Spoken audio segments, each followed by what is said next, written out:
Hey, hey, hey, everybody. Hope everyone is doing well. Just came on slightly early. We probably got about 90 seconds before we begin. So just make sure you have your coffee or your water, your pen and paper because I'm going to be giving out some gems today. Um, make sure your phone is on vibrate or silent and that you are in an environment that is conducive to you learning this information as much as possible because I know some of us have kids or whatever life is happening. So I want to make sure you're able to get this information. If you want to, you can go ahead and put in the chat where you are from. I think, webinars should be also an opportunity not only to learn, but also to network if possible. So before we begin, if you want to put like the name of your book and where someone can purchase it or learn more information about it, you can go ahead and do that before we begin. Alrighty. So let me just get my screen together while we do that. And I am going to introduce myself later on in the presentation because some of you may already know me. Some of you may be new to my platform. So I'm going to say welcome, welcome, welcome. And welcome to turning your or leveraging your book's messages into multiple streams of income. So I said I'm going to introduce myself later on, which is correct. But just to let you know that this particular segment, this information is actually from a course.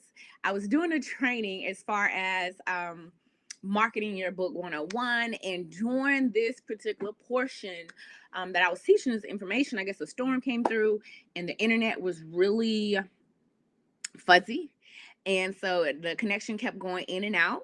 And so I decided I'm going to re-record this information, so I'm going to be able to upload it in the course. But then I also want to invite others who may not have signed up for the book marketing 101 course, but to allow you to get this information for free as far as leveraging your books, how to turn your book's message into multiple streams of income. All right. So there may be many reasons why you came here today. Mainly, perhaps you published a book, you are generating some sales, but not as much as you want. Maybe you are almost, finished publishing your book and you haven't hit submit just quite yet. And maybe you just want to know, more about, the multiple streams of income. Generally, it's said that most self-published authors do not sell more than 250 books during the lifetime of their publishing or self-publishing career, or they do not generate more than $20,000 a year. Now I'm going to say if you are self-publishing part-time and $20,000, I think that's a good additional income to have.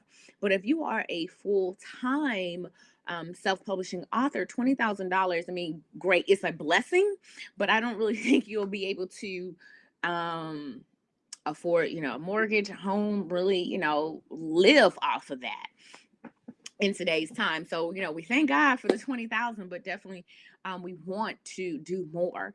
So definitely we're going to learn information about how to turn that one book's message into multiple streams of income. So who is this information for? Right. I've been on different webinars and someone in the chat will say, hey, is this information applicable to such and such? Well, that's great that it worked for you, but will it work for me? So this webinar is for nonfiction authors, including memoirs, fiction authors, heavy illustrated books like comic books, coffee table books, children's authors. So pretty much everyone that's writing a book, this information is applicable and can be used to help generate additional streams of income off the message of your book. All right. So who am I to be giving you this information? My name is Ashley M. King, known as the Get It Done Queen. Little tongue tied there.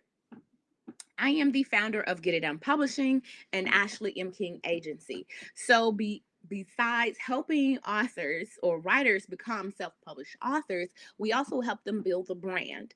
And building a brand is more than just a website and pretty colors. It's how people perceive you when they hear your name. So when you hear Stephen King, what type of emotion, what type of thoughts does that evoke?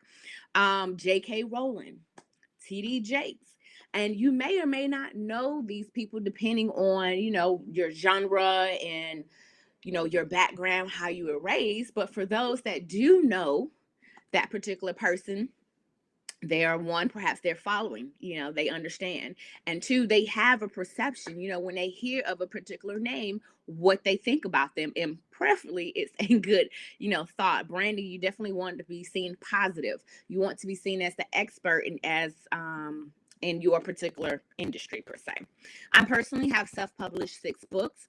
I've been helping people since 2018 self-publish their books. I've been in the publishing industry since 2010.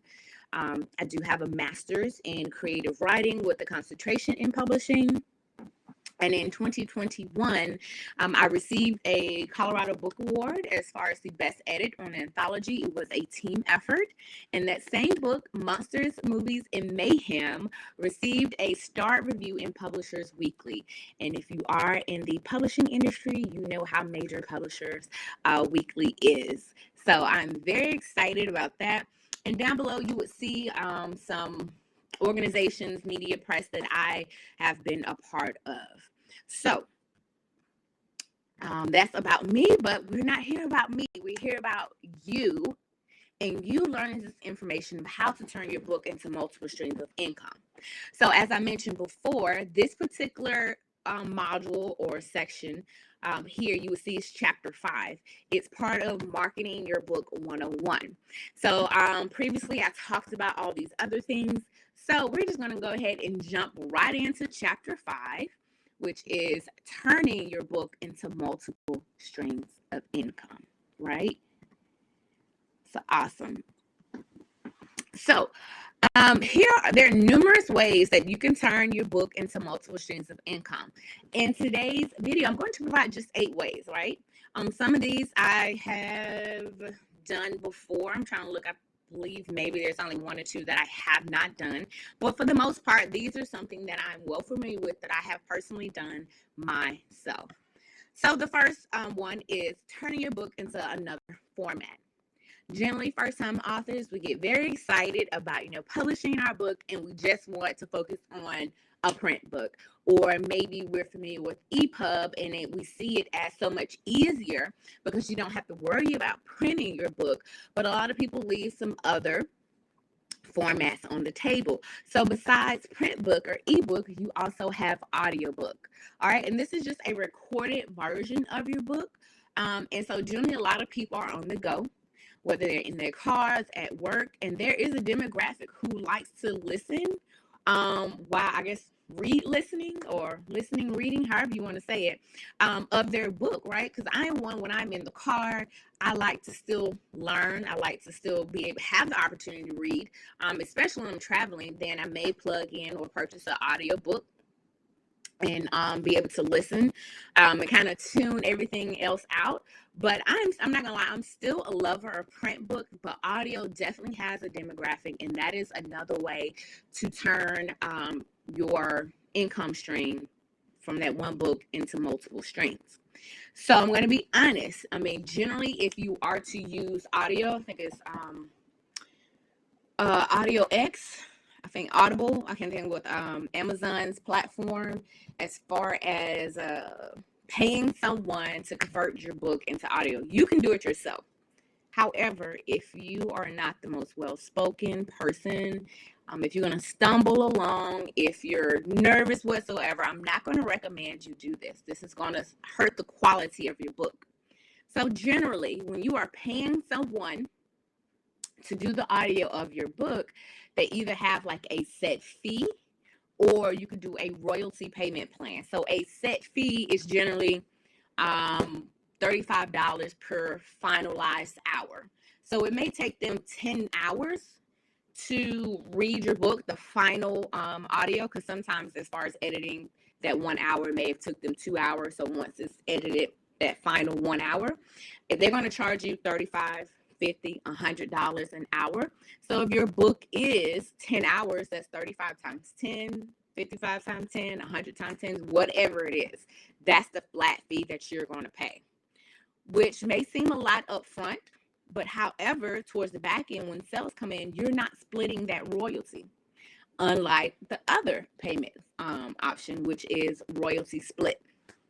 You would decide whether it's 50-50, 75-30, 75-25, 70-30, whatever.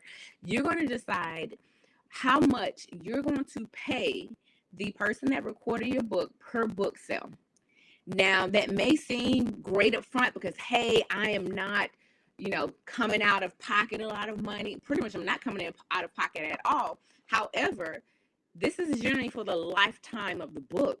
So let's just say you're doing well, you pick up, in your marketing, now you're selling hundreds of books a week, Imagine, let's see, 100 times 70.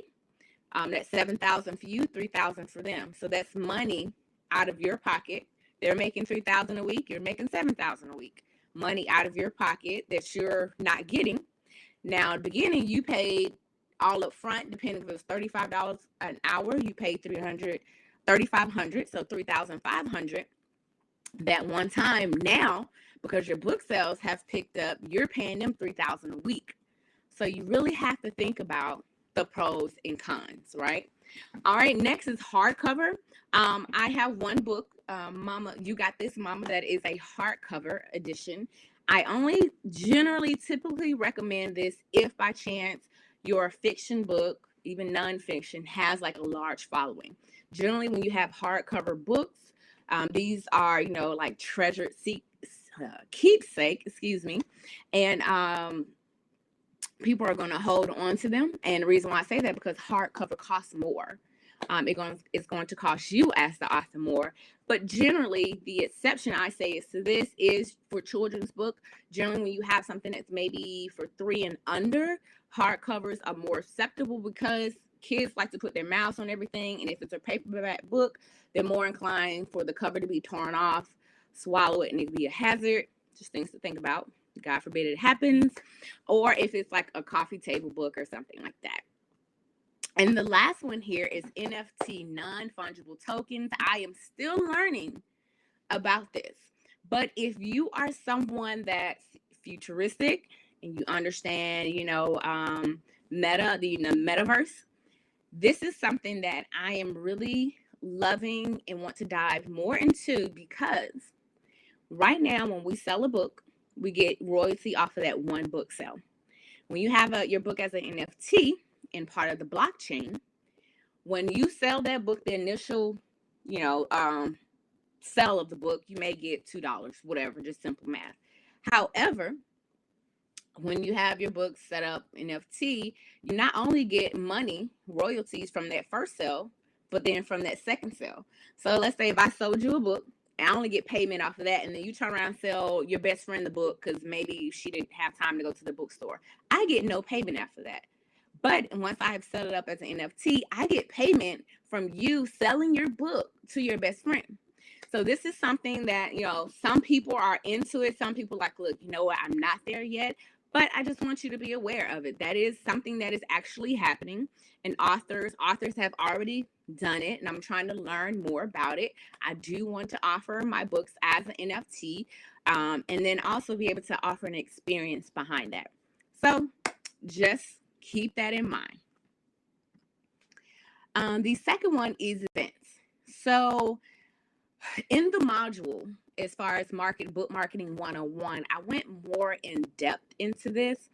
There's even a workbook as far as how to turn your book's message into an event. And so prime example is I have a journal called Polish Your Crown. And it's about knowing your purpose in God and developing yourself as a woman or a young lady. And so what I did was actually turn it into a conference. It's the Polish Your Crown conference, right? And so I've had it in person for, I want to say 3 years. And then COVID hit, and then we had it online, like that following year, I guess like 2020, COVID hit. 2021, I had my son, so I just kind of kept it low. So I'm back in revamping that up. And with everything that's going on now, I don't know, monkeypox, whatever, honey. There's just so much going on. We'll see. Maybe I just do it virtual again. But I definitely love that in-person aspect, right? So when you are planning an event, you definitely want to think about your goals and objectives. During this event, are you leveraging the event to sell more books? Are you trying to grow your brand? Are you trying to be seen as an expert? Because your goals and objectives are going to define the things that you have going on in your event.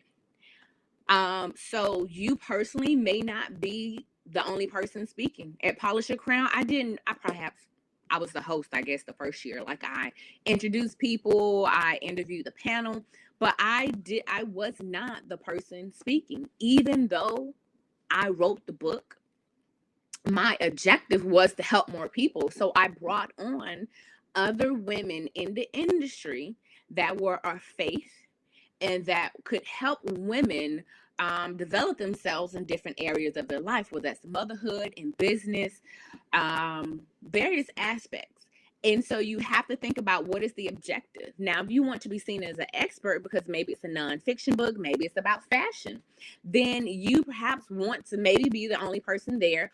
Or if it's about fashion and you're talking about fashion for your body type, and you want to be seen as an expert, maybe you can bring in a stylist if you are not one, or maybe a health consultant if you're, I guess, yeah, if you're not a health consultant, but maybe you could bring in a health consultant and they could talk about body positivity, right? Because you definitely need that confidence, because you can have a bomb outfit on, but if you're not confident, it's going to show in how you look, right? I also talked about establishing a budget.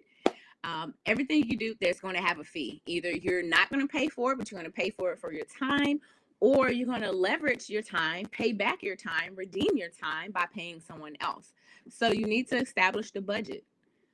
Are you having this in person or virtual? Even if it's virtual, it may cost less, but guess what? There's a fee to use that platform. There's a fee to use Zoom. There's a fee to use this platform that I'm on. It's still going to cost you money. Think about bringing in your speakers. Are you giving giveaways? Are you including the cost of your book and ticket prices? You have to think about that. What is your budget? Also, solicit help. It takes more than one person to put on events. You need someone to work in the front door. You need someone, if you're not hosting, to host. And if you are hosting, you need someone else to make sure that guests are taken care of. Are you having vendors?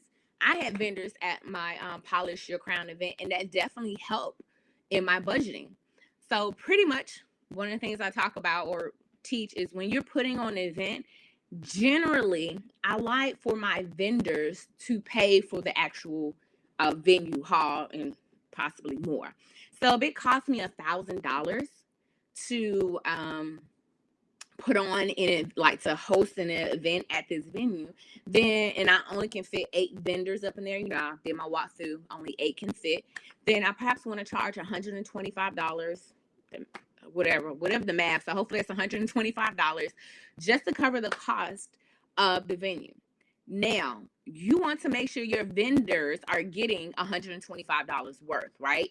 Are you providing the table and chairs or not? Is lunch included in those tickets? Are you giving them a shout out? Are you giving them the opportunity to speak for 2 to 3 minutes at the actual event about their business? Those are things you want to think about. Just don't I'm gonna charge you $150. Why? Like, what is the cost? Like, what am I getting? Is me being a vendor worth $150, $125 at your event? How many ticket sales or how many people are planning to be there? These are all the things you need to think about. Because I've been on the vendor side where I've paid some money for an event and I showed up, no one's there. And I'm disappointed. Like, I'm not probably going to participate in any event from that particular person or company again. So these are questions that I, as a vendor, have asked or gone through, and I want to make sure that my vendors are taken care of as well. Pick a venue and date. You want to be mindful that things aren't going around. Like if you plan it during 4th of July weekend, you're going to be in competition with a lot of things because 4th of July, Juneteenth is a very popular holidays that you're going to have to compete against. Even right now, you have, like, if it's September or August, you're competing with back to school. So I have to be mindful. If it's my event for women, are a lot of the moms, are they, worried about making sure school supplies and clothes are taken care of? So am I going to have an event that's perhaps going to take away from their pockets when they are probably thinking about getting their kids ready for school? These are just the minute things you need to think about to have a successful event. Your platform that you're going to sell tickets and gather information, whether it's Eventbrite or your own website. You definitely need to plan a program. A lot of people have a wonderful idea and they don't think it all the way through. I literally have what we're doing hour by hour. Am I going to have a sponsor? What time am I shouting them out? How often am I shouting them out? Do they have a sponsored table? So I can say, all the ladies sitting this here table 5, want to let you know that that table was sponsored by blah, blah, blah, blah. Your speakers, when are they speaking? How long are they speaking? Is this just a speaking platform, or do you want them to do a workshop in which they are engaging? Maybe they're handouts. If you need to know what your speakers are doing beforehand, because maybe they need help with printing out their worksheets and stuff like that. Because the last thing you want to do as the host or the person that's putting on this event is to have someone else come in and not have everything together, and it, whether or not it's your fault or not, is going to reflect in you. So you want to make sure you dotting your I's and crossing your T's, right? And then creating a marketing and promotional plan. And that is one of the workbooks I have in the Marketing 101 course, as far as creating a marketing plan for this. Next, this is the third one, a course. Turning the information in your book and your expertise into a course, right? So this is a heightened experience as a solution. It's not just a book, but it's something your target audience can engage in. So I'm glad I said that it's a solution. So one of the things I come across is a lot of authors, I'm not a seller. Like, I don't like selling. You're not selling something, right? Your book is a solution to someone's problem. If someone say, I have a problem losing weight and I've tried everything, baby, you ain't tried the 10 steps to get snatched with Ashley. You know what I'm saying? So I am providing you a solution to your problem. I'm not here to sell something. If you want the solution or not, it's on you, hey, but I know my stuff works. If you follow these 10 steps to getting snatched, you will be snatched in 6 months, whatever it is, right? So you just have to know that your book is the solution to someone's problem, even if it's fiction. Like, your book provides an escape from reality. Maybe you're stressed out with your kids. Things aren't right in the home front, and you just want a book, a romance novel to kind of get away and spice up your love life or something. Hey, you're providing a solution, an outlet to the problem of being stressed and, living a dull life or whatever it is. You're not selling anything. You're just providing a solution to a problem, right? So here I have an example. You've written a book on how to dress for your body type, and you can create a course that includes how to confidently shop for your body type, what items to wear and what not to wear, the undergarments to support your look, and what to wear when it comes to professional, casual, romantic, and social outings. That can be your course. You've taken this one book and turned it into a course, and you're going to divide it up into different modules, right? And so it's not just them picking up a book and being able to read. Hey, I'm actually able to engage with this information. And depending on how your course is set up, you may want to have weekly trainings, right? It may just not be video only, but it's like, hey, you have this video, and for 6 weeks we're going to meet once a week to talk about the information. That's up to you to set up how you want to talk about your course. I currently have two courses, which is Book Marketing 101, and I do have a book for that. My first course is how to, write a book, self-publish a book, and there's also a book for that. And then I actually have a course on how to turn your book into a course. So three courses right there. And guess what, guys? I'm not necessarily showing up for all of my courses, like how to turn your book. How to write, self-publish your first book. I'm not actively showing up for that one. That's information, I have market and promote, and people sign up and you learn how to write your book. Book Marketing 101 just launched this. And like I said, I'm recording this because the internet connection was bad. So I did show up at the beginning with them. And so as this module grows, or as this course grows, I'm probably going to, take away myself from showing up as often.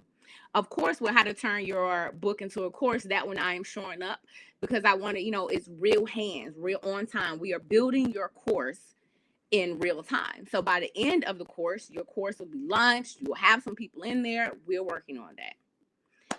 All right. So the second example here, your book is How to Manage a Toddler in Their Terrible Two Phase. Your course can address the stress techniques for parents, how to handle a tantrum, how to speak and what to say to a toddler, and signs and symptoms to look for if it's more than just a phase, right? Because I'm a new mom. Thank God. I mean, we haven't got to those terrible twos, terrific twos, whatever you want to call it. I'm not there yet. But sometimes, I may hear from other moms that, hey, it's just a phase. But what if there's some things going on that, I haven't heard other moms, say, and I'm just kind of concerned. So you as an expert say, hey, here are signs and symptoms that if your child's exhibiting these, you may want to go to your doctor and let them know. I think that is vital information. And so these are just two examples of how to turn your book into into a course, right? And so you want to consider the hosting platform that is best suited for your needs. One of them is your own website. I currently have Wix, and they do have an option for courses that you can launch there. I haven't done it, but I've helped someone build a course on Wix. I have used Teachable before. Currently, I have used Samcart, but I currently have ThriveCart. So I've used those. I've used Thinkific. Kajabi is one that I haven't used, but I haven't used to launch my course on, but I've used because I've purchased courses on that platform. Podia, LearnDash, Ruzuku, Academy of Mind, and WizIQ. Those are other options out there available for you. So you want to look at and see what's best. Some platforms allow you to quiz people. You're able to see their progress. You're able to give them a certificate at the end. But once again, all of these have a fee associated with them. There are some platforms that offer free. I don't know, maybe they're in here, but there are some platforms that have like a free version up to a certain amount of people. But once again, if you plan on growing your course, you want to look at the ones that don't have like a limit as far as a cap of amount of people, and also the features. All right. And if by chance there are any questions, go ahead, just drop them in the chat, and I'll definitely be able to answer them for you. All right. So next is coaching and training. So this is not for everyone. All right. So if you don't like to interact with people, and you're like more, keep to yourself, then coaching and training isn't for you. But if you like interacting with people, you really can show someone how to get from A to Z, then this is perhaps for you. You're going to personally help people overcome their issues. And if you can offer one-on-one services or even group sessions. Either way, your target audience gets to interact with you directly as the expert, and you get to charge a premium for this, right?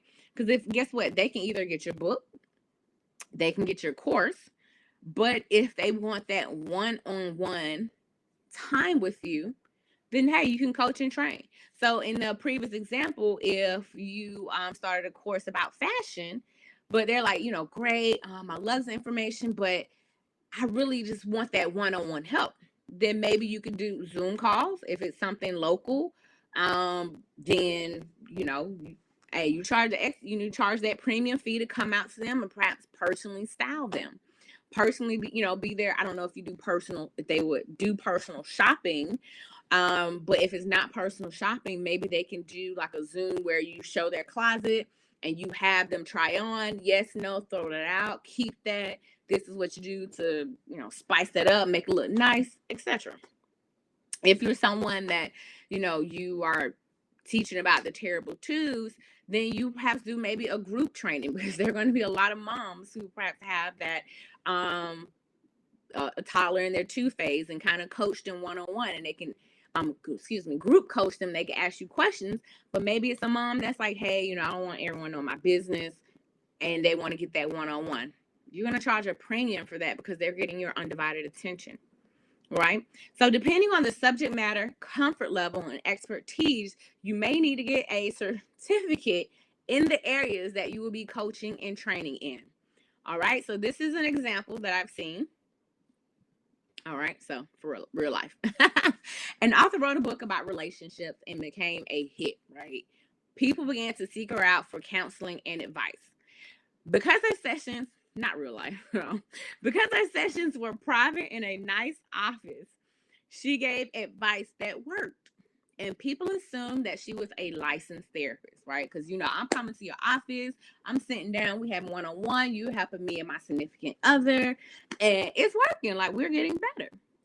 But when one of her clients was under investigation, something outside of her hands, right? Because you watch these ABC shows, CIS, NCI, all these criminal shows, right? So something else outside of her control,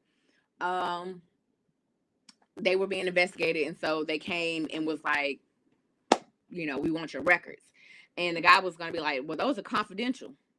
And the officer was like, no, it's not. She's not a licensed therapist or a licensed counselor. So that person learned that their sessions were not protected under the therapist-patient confidentiality clause because she wasn't licensed. She was just someone who wrote a book, did very well. People started paying, them to sit on her couch. So in some instances, you may need some certification and training, right? Or you just need to be very clear that I am not a licensed professional.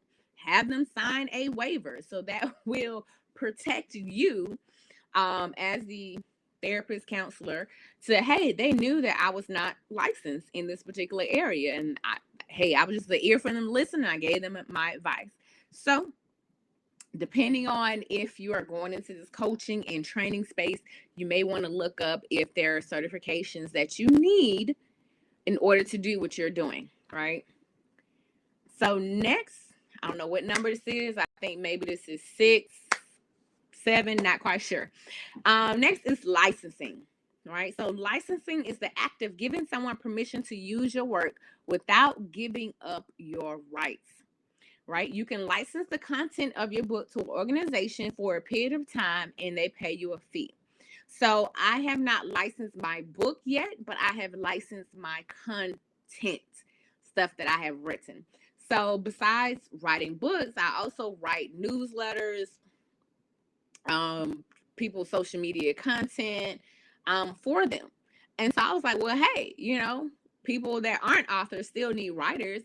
So if you go to my website, I think it's ashlymking.com/brandable content, I actually have I think I have an ebook on there too, but newsletters, emails that people can purchase for a fee, and they can use to submit to their newsletter, right? You just change it, the content, whatever, maybe you have a name for your tribe, or and you can put your name as the writer of this. I'm licensing my content to you. Now, I still hold the rights for that, but if you want to use it, submit it to your email list on your blog, you can, and you just pay me a fee to do that. So, an example here, you wrote a book on how to navigate a successful divorce. You can license your book out to divorce attorneys, divorce therapists, and any organization that deals with divorce and it aligns with the message and target audience of your book, right? Because I think a lot of times we focus on the audience, the intended audience.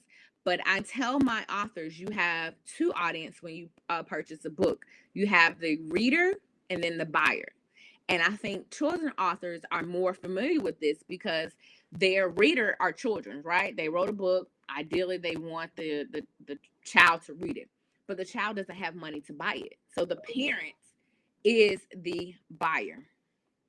And just like here, if you wrote a book about maybe you went through a divorce and you successfully navigated through it, your intended buyer, or excuse me, your intended reader is those that are learning to navigate a divorce. So it can be a success, less stress, no headache. However, they're not your only buyers, right? Lawyers help people, your target audience. You can say, hey, if you want to license my book, I could change out, your name on here if you want to, or I could just add a page where you are writing a letter to your clients, thank you. I think this is, great information they can have. And so each client that lawyer get or that therapist take on, they can give that book away to their clients or they can charge a fee. However, that's for them to decide. But you set up your terms and agreement.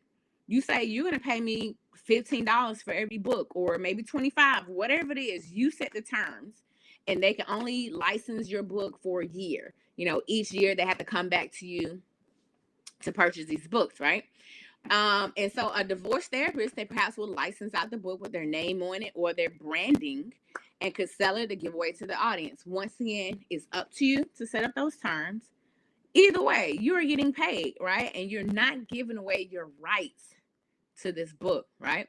So I am not a lawyer. I cannot give legal advice. You definitely want to seek out legal counsel when it comes out to license your book, because there are so many nuances, little things that can come up. You know what I'm saying? You don't want no gray area. You want it black or white. Yes or no. Not no maybe. I'm unsure. And you want to make sure that everything is addressed when licensing your content. Or your book. When licensing the content, I let people know you can't republish this book. Like if you buy a whole bunch of articles, you want to turn it into a book, you cannot do that. You can't. Once again, it violates. If you're going to use Amazon, it violates their terms of agreement. And that's something that I don't want to jeopardize myself into. So when you license the content, that's part of the agreement that you can't do. It's only for like your email list. I have some content that you can actually, rebrand and sell on your own. Some content you can't use for selling.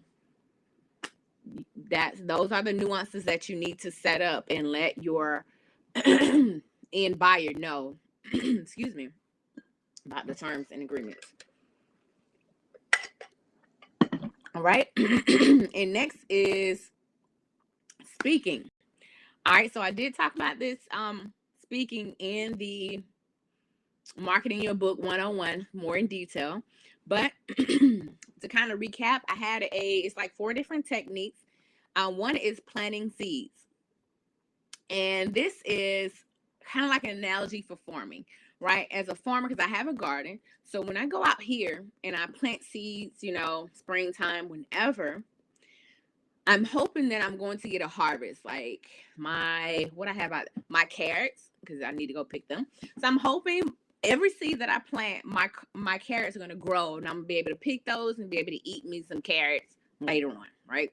However, not every seed that I plant grows. Not every seed make it. Like I planted tomatoes, and during the transplant, I pretty much killed all of them. I have no tomatoes this season, right? So my planting seed techniques when it comes to your book is that you are giving your book away for free. But you're not giving your book away for free to everyone. You are giving your book away for free to the gatekeepers and perhaps CEOs, right? So back to the example of the fashion designer and then the, I guess the one who wrote the book about the terrible twos. Planting seeds.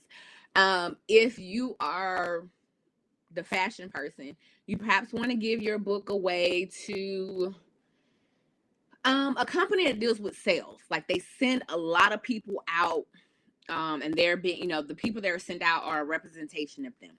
Maybe you want to pitch to the CEO, the gatekeeper, or whatever about dressing appropriately. the presentation of the company, etc., etc.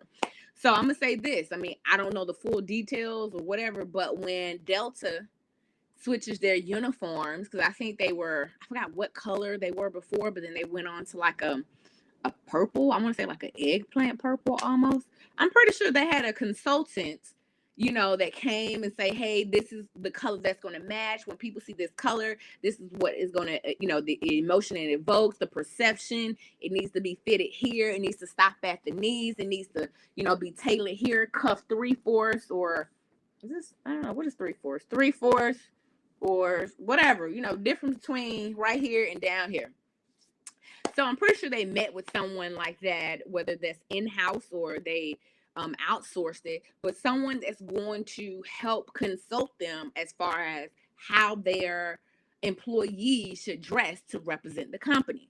So of course, if you're trying to get in with perhaps either, setting up an opportunity to come speak or be a consultant for them, you want to give your book away for free because you want to be seen as an expert to them. So that's, and now once again, planting seeds. You may give away this book for free to 10 people. Not everyone is going to take you on, maybe 2. However, you gave away a $20 book to 10 people, $200. But one of those people call back, that's a $2,000 paid speaking event or consultant maybe $10,000. So you have to be mindful, planting seeds. I'm giving stuff away for free. Not everything may yield a result. However, for those 1 or 2 that may book, it may pay 10 times as much as me giving away 10 books. And so for the one with the toddler, let's see if they have mom organizations, right? That I forgot, it's like the daycare. I can't think of the organization where I think moms meet once a month or once a week. And their kids are in daycare. It's like a national organization. I can't think. But however, the gatekeeper to that, maybe local chapter or regional chapter, you may want to leverage your book to them and say, hey, when you guys have a conference, can I come, speak? And you want to build that relationship, right? Planting seeds. And I go in detail in the speaking module about, how make sure they have your contact information and stuff like that. So 2, pitching your book. So you want to pitch yourself as a speaker to an organization. When I very first got started and trying to pitch myself to be a speaker or panelist or different things of that nature, I would go on Eventbrite.com, and I didn't have any my speaker reels, but speaker one sheet, Q&A sheet, and my media kit. I would send them to them. And I think with Eventbrite, it's kind of like Twitter or something. You only have a certain amount of characters that you can send them. So I would say, hey, my name is Ashley. I see that your upcoming event aligns with my audience, and here's why I think I would be a good fit to maybe speak at future events. Or, if you have an opening for a speaker, is it possible that I can send you my kit or provide a link for them to click on that all this information is hosted on the page? For some people, I actually mailed out my books. Like if I saw that on Eventbrite, they held multiple events upcoming, then I would just perhaps be bold enough, if my budget allowed it, to actually go ahead and ship them my book so they can have it in hand, right? I'm planting a seed. I'm not physically there to kind of engage with them to give it to them in hand, but I am planting a seed and giving my book away for free. 3, networking. Wherever you are as an author, you should have books in the trunk of your car. If we go to my car right now, I have a box, has a little covering on it, and I have my books in there.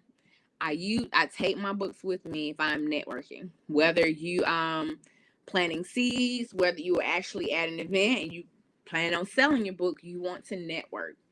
And your book as an author is your business card, right? Because how else to say that you're an expert in fashion or expert in handling the terrible twos than, hey, I wrote a book on it. Let me tell you about this, sis. Let me tell you about this. Look, I wrote a book about fashion. I wrote a book about terrible twos. So, hey, if you want me to come speak at your organization, if you want to me to consult, guess what? I got a course too. Network, put yourself on. You're not selling yourself. You just tell people, I have a solution to your problem. I can help get your employees in, looking nice, uniforms, and expressing them the importance of how this not only, helps them generate more sales, but help, brand the company as well. You pitch how your book is the solution to the problem, right? And then 4, create your own event to speak at, right? They say if you don't, what's the saying? Like, if you're not being invited to the table, create your own, right? And then you can create a platform where you bring other people on, right? So when I have my Polish Your Crown event, I'm seen as, the host, like I'm the person who put this on. But then I'm also bringing other people onto the table to help them build their platform, right? And some of these people that I had come speak, we're working together in other things. So create your own opportunity to speak. And it doesn't have to be actual event. It could be like a webinar. Right now I'm speaking to you all, so create your own opportunity to speak. You can create a free webinar and have that as a funnel to one of your courses, to your consulting or training. Be creative. The sky is the limit. There is plenty of opportunities out there, right? Next is sponsors, commentators, co-authors. So this is ideal if you're still in the process of writing a book. You can have someone sponsor a chapter of your book. That may seem crazy, but it's possible, right? They can either write the chapter themselves or you write the chapter, and their company and business information can be listed within the book. And you want to make sure that the company sponsoring your chapter aligns with what the chapter is about. So that person that wrote the fashion or is writing the fashion book, you wouldn't want... Okay, we're going to talk about, I guess, if they're talking about body positivity, right? Maybe to plus size women and how to dress right for your plus size body and love yourself. You wouldn't want a fashion company that doesn't go above size 12 to be a sponsor of a chapter of your book, right? Because they're in fashion, but they're not your target audience. They don't do plus size. So here I have 2 examples. You wrote a book about health, making sure you are healthy physically, mentally, emotionally, etc. One of your chapters about the importance of going to a chiropractor, which I highly recommend. I love going to my chiropractor. You may ask a local, regional, or national chiropractor to sponsor a chapter in your book, right? So once again, the book is about being healthy physically, mentally, emotionally. And one of the chapters is about going to the chiropractor. So if they, read that chapter, read your book, and they was like, I really like this.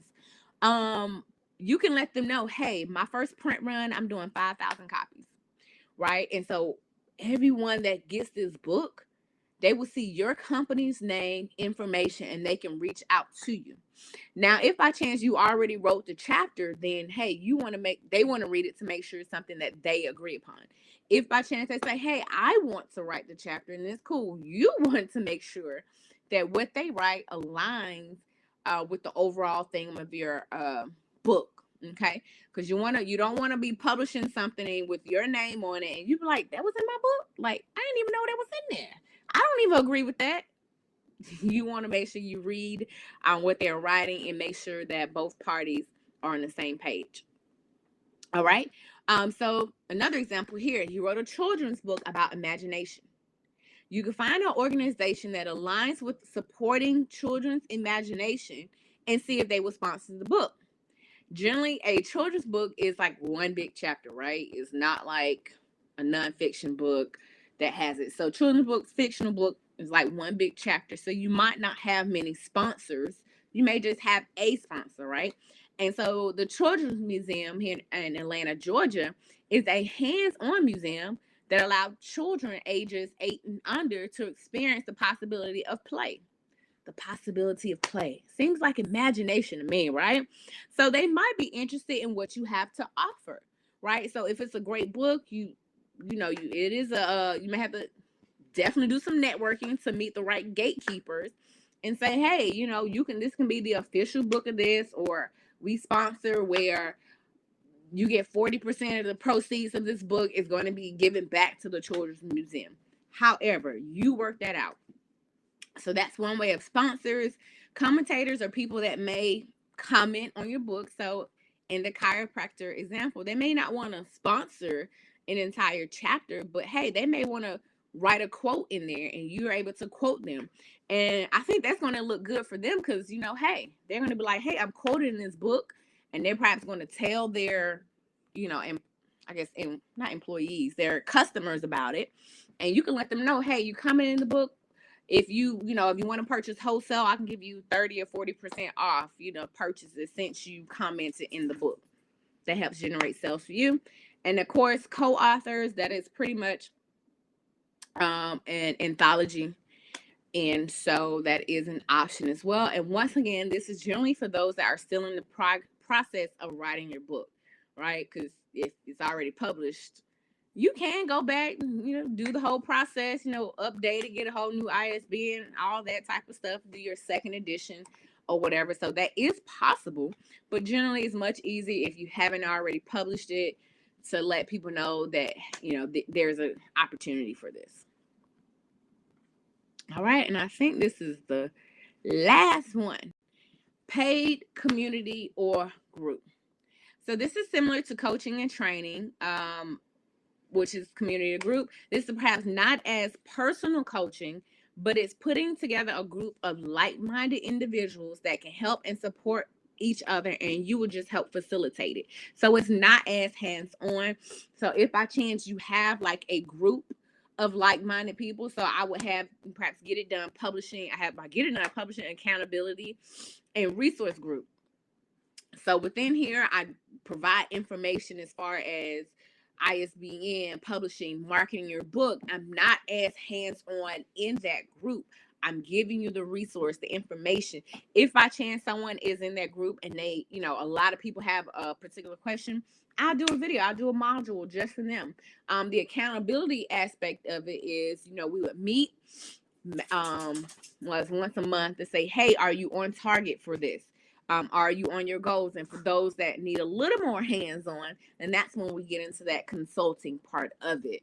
They need a little more one-on-one help. And so here, example, you wrote a memoir on how you became a widow and survived being a single mom with barely any income.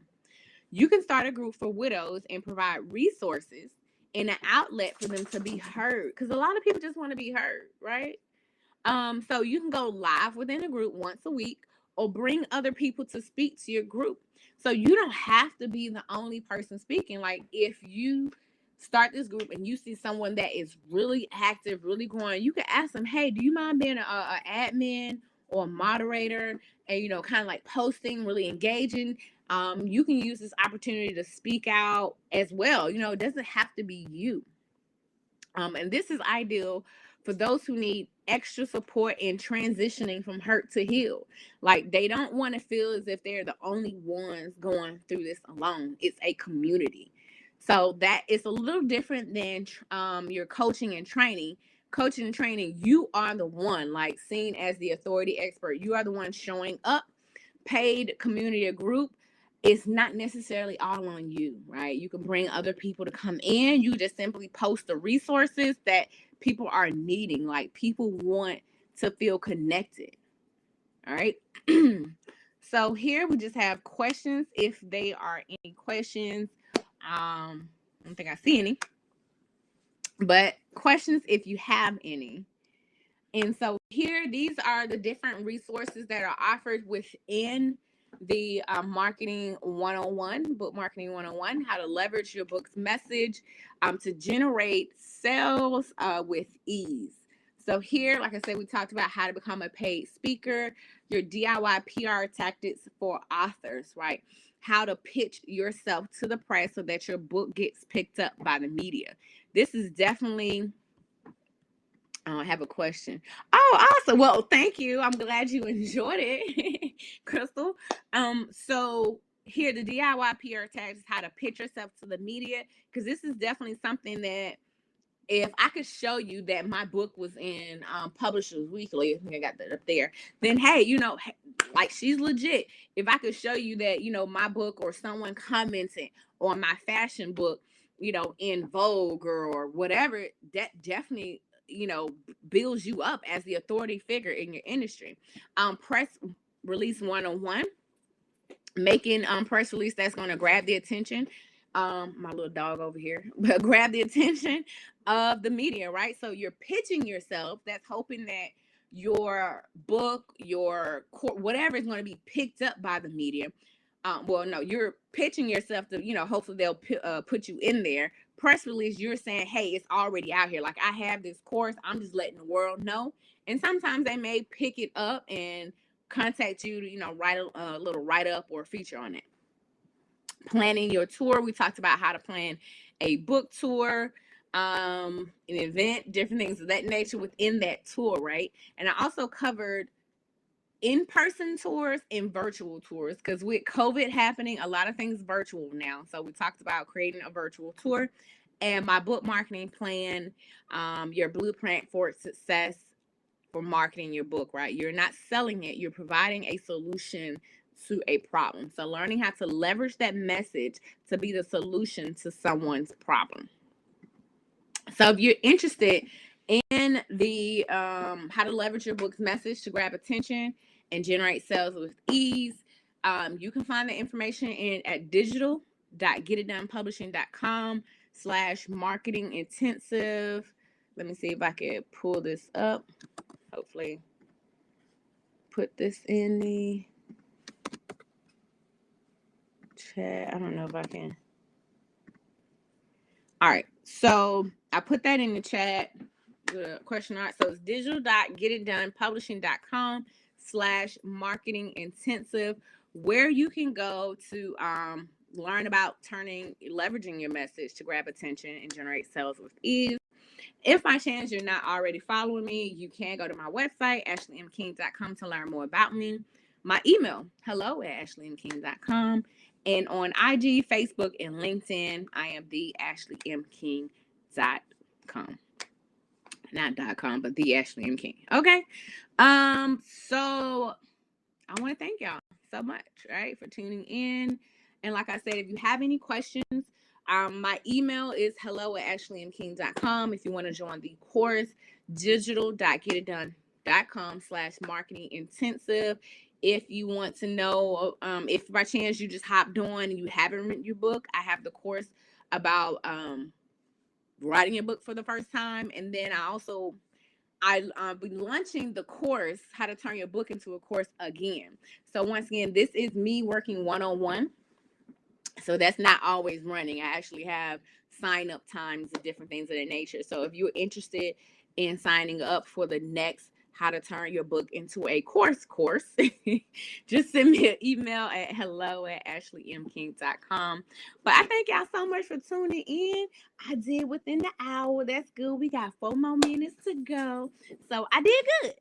All right. So I thank y'all so much for tuning in. Enjoy your day. And I guess Godspeed on becoming the successful author that you desire to be, showing up as the expert in your industry. Y'all enjoy the rest of your day.